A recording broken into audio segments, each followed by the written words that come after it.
यहाँ पर soil chapter आप लोग का भी होगा ही, ठीक है। थोड़ा सा पहले सॉइल के बारे में बता। आप जहां बैठे हो, जहां हम खड़े हैं, ये अर्थ का क्रस्ट होता है, ठीक है। मैं देखो एक अर्थ बना के आपको दिखाता हूँ। जैसे ये हमारी अर्थ हुई ना, तो अर्थ आपको पता है ना, उबड़ खाबड़ किसी भी तरह, कहीं माउंटेन है, कहीं कैसी भी ऐसी है, बिल्कुल सर्कल नहीं है इस तरह कहीं ज्यादा इस तरह से। तो ऊपर का जो हिस्सा है, ये जहां बैठे हो कहीं 16 किलोमीटर से लेकर के 200 किलोमीटर तक गहरा है, ये क्रस्ट है।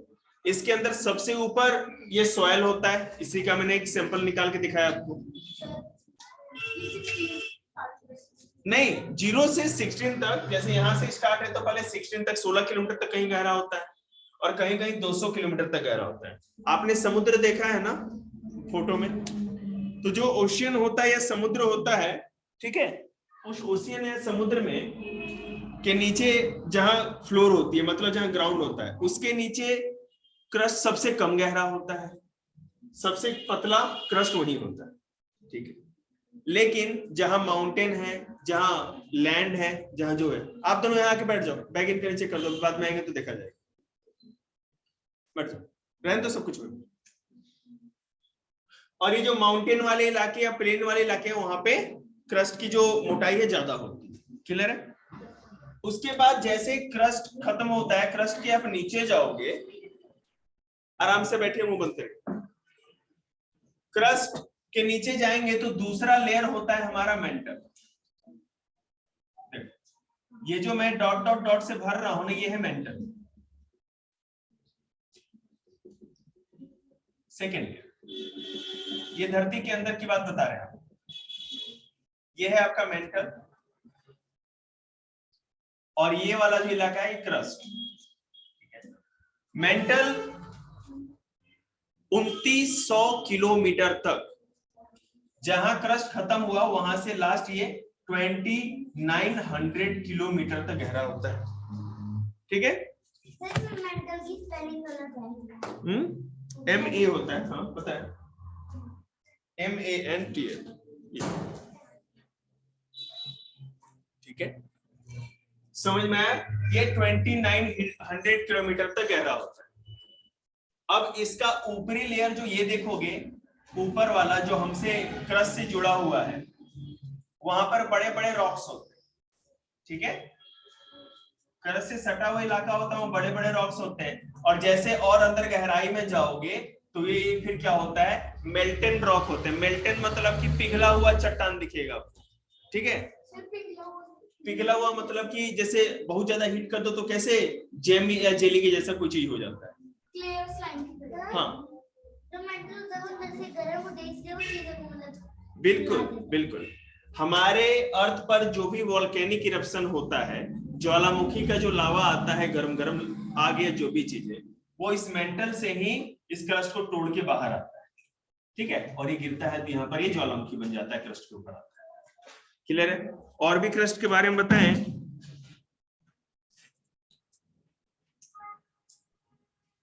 यहां पर जो हमारा क्रस्ट दिख रहा है आपको, ये क्रस्ट, ये आयरन और मैग्नीशियम का बना होता है। यहां पर सबसे अधिक आयरन और मैग्नीशियम होता है। यहाँ के चट्टानों में, रॉक्स में आयरन मतलब लोहा, मैग्नीशियम एक मेटल होता है, वो पाया जाता है, ठीक है। अब कोर की बात करें तो अर्थ में जो सेंटर अर्थ का होता है वो दो होता है, एक तो होता है अपर कोर, और ये होता है इनर कोर जो सबसे अंत में होता है। तो हम यहां से चलना स्टार्ट करें तो अर्थ का सेंटर पता है कब आएगा, 6400 किलोमीटर तक। 6400 किलोमीटर तक नीचे जाओगे तो अर्थ के सेंटर तक आप पहुंच जाओगे। एक अपर कोर होता है, एक इनर कोर होता है, पहले पढ़ा लेने दीजिए, उसके बाद क्वेश्चन बोलेंगे। बिल्कुल कहीं तक नहीं जा पाए हम लोग, ड्रिल करके कहीं अंदर नहीं जा सकते ज्यादा। जो माइंस जैसे साउथ अफ्रीका में जो हीरे की या डायमंड के जो माइंस है, खाने हैं, उसी में सबसे गहराई तक खुदाई की गई, ठीक है। वो भी लगभग 2-1 किलोमीटर या 3 किलोमीटर तक गहरा होगा, ज्यादा नहीं। या और भी होगा, मेरे को एग्जैक्ट याद नहीं है, लेकिन मेरे को लग रहा है हीरे की खानी सबसे अधिक गहरी। मैं बाद में आपको बताऊंगा, अभी तो याद नहीं मेरे को।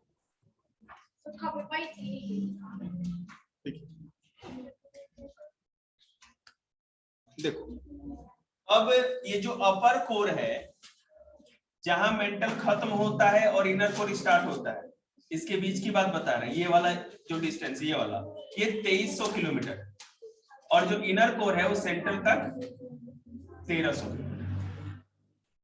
समझ में आ रहा है आप लोग को? आया समझ में? 1200 1200 किलोमीटर कह रहा है। ये जो आपको कोर दिख रहा है, ये अपर कोर जो होता है ना, यहाँ बिल्कुल चट्टाने एकदम पानी की तरह बहते रहती है, फ्लो होती रहती है, इतना ज्यादा अंदर टेम्परेचर होता है, रॉक एकदम पानी की तरह हो जाती है, लिक्विड बन जाती है, ठीक है। लेकिन इनर कोर में फिर वो सॉलिड में मिलते हैं। ओके,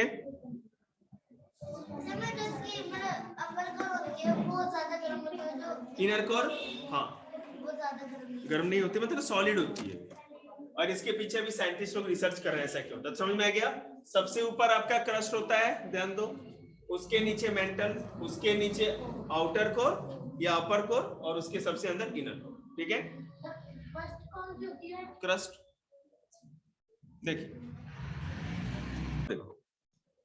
मैं सॉइल के बारे में बात बता रहा हूँ, कल भी बच्चों को पढ़ाया था। आप यहां से जब टहलते हुए जाते हो, खेतों में जाते हो, तो आपने देखे हैं, आपने कर लिया बेटा, वो सही थे उसके? ठीक है। और 2 चैप्टर आ रहे हैं, दोनों चैप्टर कर लिए तुमने? दूसरा करो बेटा, बैठे कैसे हो? दूसरा चैप्टर निकालो, करो बेटा। तो ये जो आपको दिख रहा है लेयर, ये वाला ऊपर वाला, यहीं पर हम चलते हैं, यहीं पर हमारी साइकिल चलती है, यहीं पे गाड़ियां चलती है, इसमें। ये सड़क के ऊपर वाली, ये जहां बैठे हो, ये है वो जगह ऊपर वाला, ठीक है। तो आपने स्टील वाला स्केल देखा है ना? yes, जो खुट्टा कहते हो आप लोग भाषा में, ठीक है, वो 30 सेंटीमीटर की होती है। बड़ी वाली स्केल हमारी कितनी बड़ी होती है? 30 सेंटीमीटर की।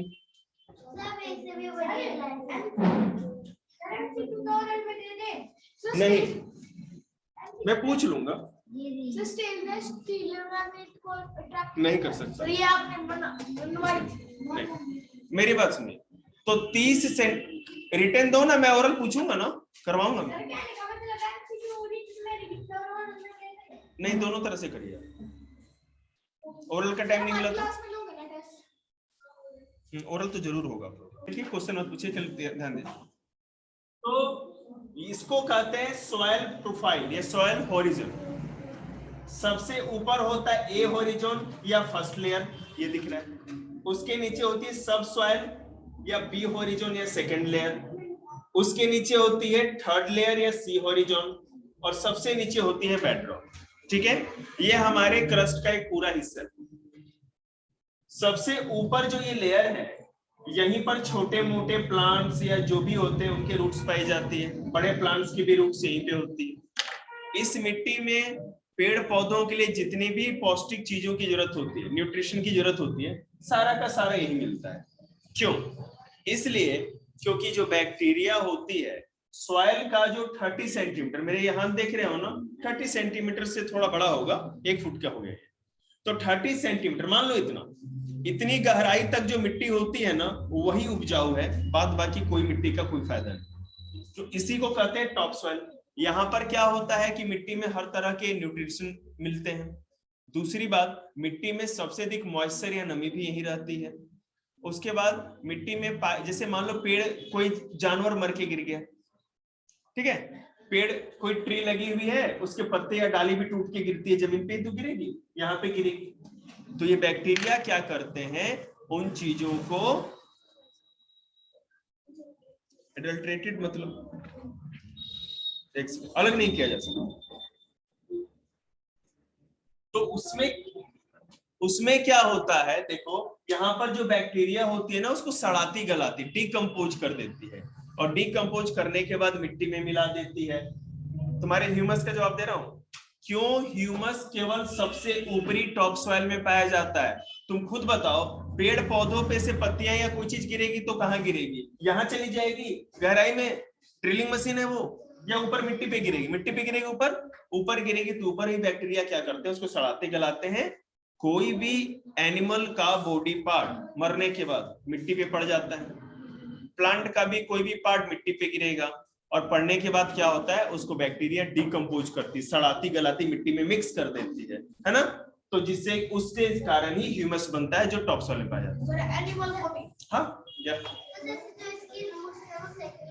हाँ नहीं, देखो मैं बता रहा हूँ, जितने भी प्लांट्स होती हैं उनकी रूट्स ए हॉरिजॉन या फर्स्ट लेयर में ही होती है, कुछ की है ना, कुछ की रूट सेकंड लेयर तक जा सकती है, बड़े बड़े ट्रीज की, सारे की नहीं जाती। तो जैसे ऐसे ही जो रॉक्स होते हैं, पर जैसे उनका छोटा-सा टुकड़ा होता है, पर वहां पे मिट्टी होती है, तो हमारे ऐसे बहुत टाइम के बाद वो इतने बड़े कैसे हो जाते हैं, मतलब एकदम इतने बड़े पत्थर बन जाते हैं। पत्थर बड़े नहीं होते बेटे, पत्थर टूट के छोटे होते हैं, ठीक है।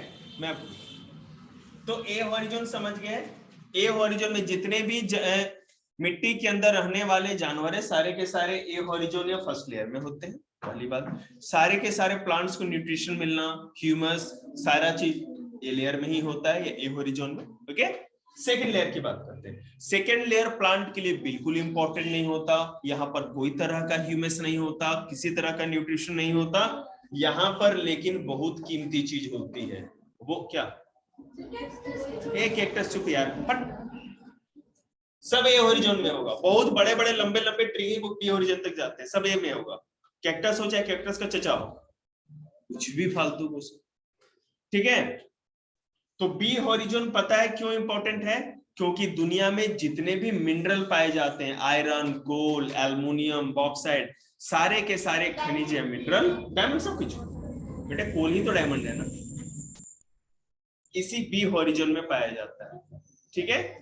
ओके, अब थर्ड लेयर की बात करें तो ये भी इंपॉर्टेंट नहीं है। यहाँ पे बड़े बड़े, यहाँ पर छोटे मोटे कंकड़ पत्थर जैसे मिलेंगे आपको, छोटे पेबल्स, कंकड़ को पेबल्स इंग्लिश में कहते हैं, पेबल्स और ग्रेवल्स और पेबल्स, वो मिलते हैं यहाँ पर। लेकिन सी हॉरिजॉन में जाएंगे तो यहाँ पर क्या होगा, बोल्डर, मतलब बड़े बड़े साइज के आपको पत्थर मिलेंगे, ठीक है। और उसके बाद सबसे नीचे जाओगे तो इसको कहते हैं बेड रॉक।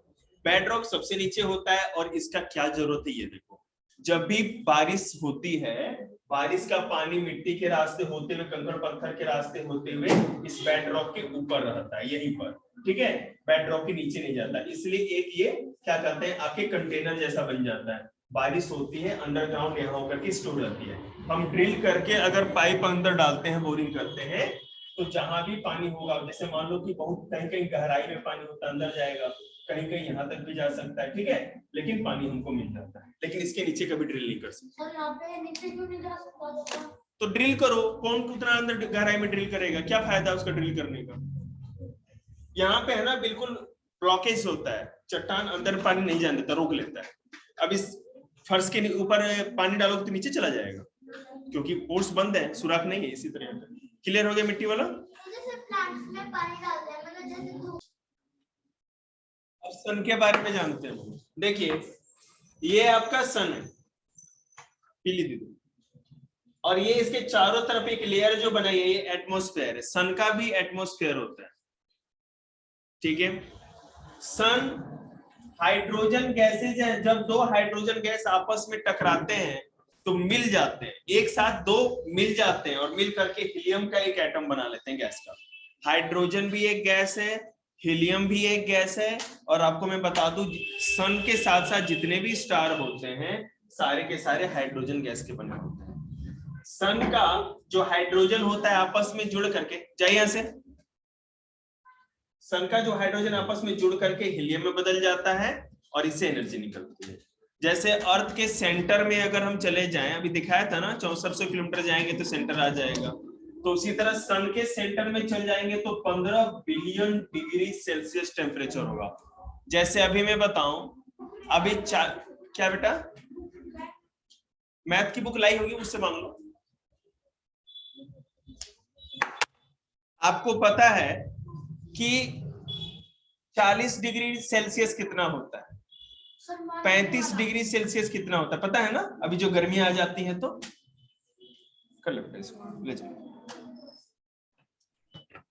आपको ये भी पता है कि अभी मान लो 10 या 12 डिग्री सेल्सियस है तो कितना होगा। अब इससे तुलना करो 15 crore degree Celsius, 15 crore degree, billion crore ही होता है, कितना ज्यादा हो गया ना, 15 करोड़ डिग्री सेल्सियस, मतलब कि हे भगवान, माने करोड़ों का मतलब कहां, हम लोग सैकड़ों में भी नहीं। अगर अर्थ का टेम्परेचर 50 से ऊपर या 50 ही पहुंच जाए ना, सबके 50 हर जगह हो जाए तो अर्थ खत्म हो जाएगी धीरे धीरे। और कहा यहाँ 15 crore kilometre, 15 crore degree Celsius है।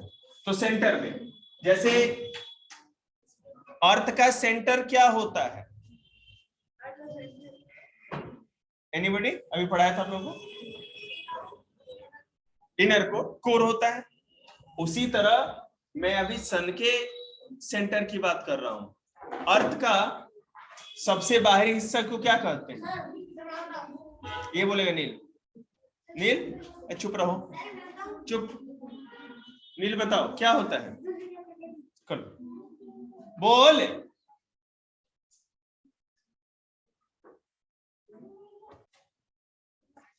तो उसी तरह अगर हम सन के क्रस्ट की बात करें, मतलब सन के सबसे बाहरी हिस्से की बात करें, तो वहां टेम्परेचर होता है 6000 डिग्री सेल्सियस, ठीक है, सबसे बाहर सरफेस की, ओके। उसके एटमॉस्फेयर नहीं, मतलब कि उसका जो सबसे बाहरी लेयर होता है ना, सरफेस करते हैं, ठीक है। बता रहे हैं ना, क्या चिंता कर रहे हैं, एटमॉस्फेयर लिखा है, कुछ सोच के लिखा हुआ मैंने। तो ये जो सरफेस है, यहाँ पर अगर कोई आदमी जाए या कोई चीज जाए तो उसको 6000 डिग्री सेल्सियस टेम्परेचर देखना पड़ेगा, और सेंटर में 15 crore degree Celsius, okay. Atmosphere जो सन का एक पतला सा एटमॉस्फेयर होता है, हम लोग के जैसा नहीं, जो बाहरी लेयर है, उसको कोरोना कहते हैं, ठीक है। उस अर्थ सन के एटमॉस्फेयर को क्या कहते हैं, कोरोना। कोरोना, ये कौन याद नहीं करेगा, जिसने सबको याद दिला दिया रोना, उसका नाम है कोरोना। अर्थ से सन की जो डिस्टेंस है, दूरी, आप जैसे याद करना चाहो कर लो। 13 नहीं नहीं, ये कुछ कम कर दिया मैंने, एक सेकंड।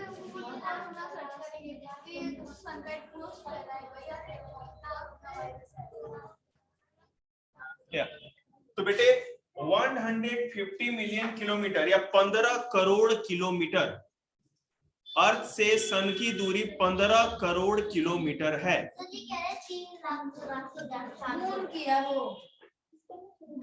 अपने दिमाग को अपने पास रखें और केवल मेरी बात सुने, ठीक है।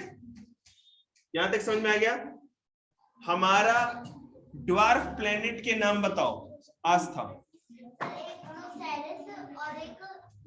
सब बस तुम याद था, फिर मार खाते, तो मार खाने के लिए तैयार रहिएगा। इस तरह के क्वेश्चन आप लोगों को नहीं पूछने चाहिए थे जो पढ़ाते हैं आप लोग। तो जिस तरह से ड्वार्फ प्लेनेट किसको कहते हैं, तुम बताओ लड़के। ओके, स्टार, हमारा सन ड्वार्फ स्टार है, मतलब कि ना तो बहुत ज्यादा बड़ा ना बहुत ज्यादा छोटा, मतलब मीडियम साइज का, छोटे साइज का मीडियम। बहुत सारे स्टार है हमारे हमारे क्या कहते हैं गैलेक्सी में, यूनिवर्स में और गैलेक्सी में। किपक्वाड जी, अब शांत रहिए, मेरे को चैप्टर खत्म करना है, सुनते जाएंगे। चलिए, तो हो गया क्लियर सन। अब मून के ऊपर आते हैं। देखो, सॉरी, मून को भी क्लियर कर दें। चलिए शांति, देखिए ये हमारा मून है, ये अर्थ थोड़ा छोटा बना है जगह के हिसाब से, लेकिन अर्थ तो बड़ा पता है आपको। अर्थ से मून की डिस्टेंस 11 किलोमीटर, क्या? हाँ, याद कर लिया, 3,84,000, 3,84,000 किलोमीटर दूर है मून हमसे।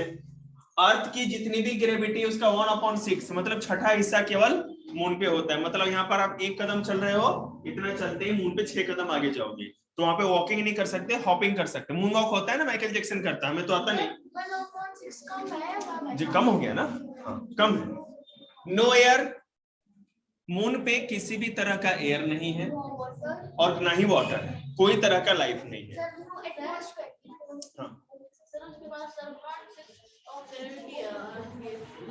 जी, वही मैं लिख रहा था मैंने, ठीक है। तो बेटे हम कहीं धरती आकाश से थोड़ी है, आप ही के बुक से ही हमको भी ज्ञान है। ओके, तो अब हम लोग ने देखा है रात को कभी देखोगे तो कभी इतना बड़ा मून दिखता है, कभी छोटू, कभी बड्डू, कभी छोटू, कभी बड्डू, कभी और छोटू, कभी और बड्डू, फिर कभी किसी दिन गोलू, हाँ, और किसी दिन हो जाता है ना गोलू। हाँ, तो देखिए हाफ मून 1 2 3 4 5 6 7, ठीक है।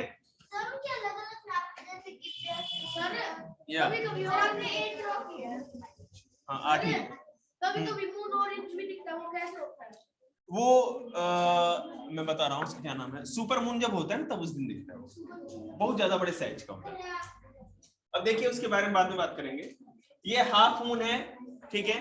ये जैसे जैसे और आगे बढ़ता जाएगा तो ये और छोटा होता जाएगा, मतलब ये कम दिख रहा है। ये जो व्हाइट सरफेस है वो दिख रही है, मतलब only A small portion of moon है ना, दिख सकता है।